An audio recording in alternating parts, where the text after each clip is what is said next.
Hello everyone, welcome back to my another daily blog.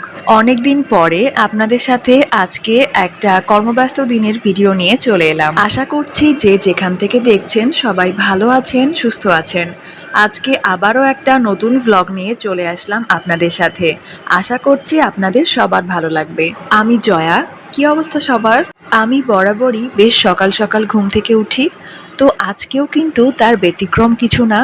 সকাল সকাল ঘুম থেকে উঠে যেহেতু আমি কাজে যাব, সো ফ্রেশ হয়ে নিয়ে আমি একটু ব্রেকফাস্ট বানিয়ে নিচ্ছি আমার জন্য। তো ব্রেকফাস্টে বানাচ্ছি হলো বাটার ব্রেড টোস্ট। আমি ঠিক জানি না যে এটা কার কাছে কেমন লাগবে, বাট আমার কাছে কিন্তু খুবই ভালো লাগে। আসলে আমি শুধু ব্রেড বাটার খেতে পারি না, তো তার জন্যে আমি যেটা করি সেটা হচ্ছে ফ্রাই প্যানে একটু বাটার দিয়ে নেই, আর বাটারটা মেল্ট হয়ে গেলে এরপরে এক পিস ব্রেড দিয়ে এপিটোপিট করে ব্রেডটা ভালো করে সেঁকে নিই। দেন এরপরে সামান্য একটু চিনি দিয়ে ব্রেডটাকে একটু লাল লাল করে ফ্রাই করে নিই। তো এখন এটা আমি 2 পিস খেয়ে নেব, আর 2 পিস বক্সে করে নিয়ে যাব কাজের ফাঁকে একটু খাওয়ার জন্য। সাথে একটা কলাও নিয়ে নেব, বিকজ সারাদিনে অনেক কাজের প্রেশার আছে, একটু খাওয়া দাওয়া না করলে শরীরটা একদমই চলে না। তো সকালে আমার যে জিনিসটা একদম না হলেই না, মানে যেটা আমার সকালে একদম এনার্জি টনিকের মতো কাজ করে, সেটা হচ্ছে 1 কাপ দুধ চা। তো এখানে চা খেয়েই আমি রেডি হয়ে নেব আমার কাজে বেরিয়ে পড়ার জন্য। ভিডিওটি ভালো লাগলে অবশ্যই ভিডিওতে লাইক, কমেন্ট, শেয়ার করবেন এবং প্লিজ ফেসবুক পেজটি ফলো করার জন্য অনুরোধ রইল, আর চ্যানেলটা সাবস্ক্রাইব করতে কিন্তু ভুলবেন না। আর এখানে তো আপনারা দেখতেই পাচ্ছেন আমার সাথে সূর্যও বেরিয়ে পড়েছে। আর এখানে রিকশায় যেতে যেতে আমি আর সূর্য একটু ভিডিও করছিলাম। আমাদের এলাকাতে কয়েকদিন আগে বৃষ্টি হয়েছিল, আর এটা ঠিক বৃষ্টির পরের দিন সকালে। তো সকালে কিন্তু বেশ ঠান্ডা লাগছিল, তাই আমি একটা পাতলা সোয়েটার পরে নিয়েছিলাম। আর এখানে বিকেলে আমি কিছু কাজ নিয়ে বাইরে গিয়েছিলাম, তো কাজটা শেষ করে আমি একটু লাইব্রেরিতেও গিয়েছিলাম। যাই হোক, এখন সন্ধ্যা হয়ে গিয়েছে, এখন বাসার দিকে যাচ্ছি, তাই ভাবলাম একটু হেঁটে হেঁটেই বাসায় চলে যাই। সন্ধ্যার দিকে রাস্তাও একদম ফাঁকা ছিল, তাই হাঁটতেও বেশ ভালো লাগছিল। তো বাসায় এসে হাত মুখ ধুয়ে ফ্রেশ হয়ে নিয়েছি, আর এখন বেশ অনেকটাই পরে, মানে রাতে খাওয়ার সময় হয়ে গেছে।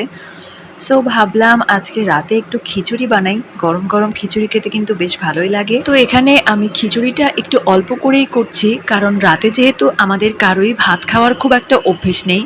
সো একদম অল্প করে করছি, যাতে সবাই একদম একটু একটু করে খেলেই শেষ হয়ে যায়। তো আমি এখানে চাল নিয়েছি, মানে নর্মালি বাসায় আমরা যে চালের ভাত খাই সেই চালটাই নিয়েছি, আর একটু মুগ ডাল আর মসুর ডাল হাফ হাফ পরিমাণে নিয়েছি। চাল ডাল সবকিছু ভালো করে ধুয়ে প্রেসার কুকারে দিয়ে দিলাম।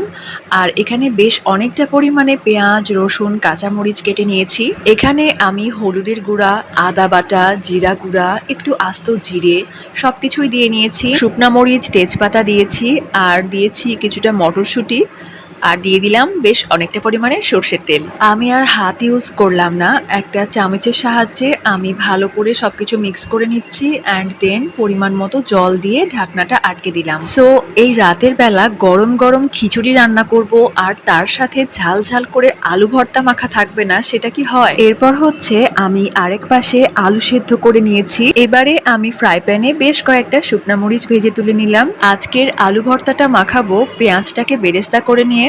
তো এখানে আমি পেঁয়াজ ভেজে একটু বেরেস্তা করে নিচ্ছি। তবে আলু ভর্তাতে মাঝে মাঝে আমি পেঁয়াজ মরিচটা একদম অল্প করে ভেজে ভর্তা মাখাই, সেটাও কিন্তু অনেক টেস্ট হয়। তো এবারে আমি সেদ্ধ করা আলুগুলোকে ডিরেক্ট একটা হাতা দিয়ে বাটির মধ্যে তুলে নিলাম। এবারে ভর্তাটাকে মাখিয়ে নেব। সেদ্ধ করে রাখা আলুগুলোকে আমি এরকম হাত দিয়ে চটকে ভালো করে মেখে নিচ্ছি, আর ভেজে রাখা বেরেস্তা, শুকনা মরিচ এগুলোও একটু চটকে নিলাম। এবারে পরিমাণ মতো লবণ, কাঁচা সর্ষের তেল সবকিছু দিয়ে ভালো করে মেখে নিয়েছি। তো আশা করছি আজকের ব্লগটা আপনাদের ভালোই লাগবে।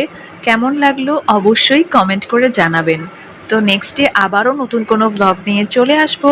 সবাই সেই পর্যন্ত ভালো থাকবেন, সুস্থ থাকবেন। টাটা।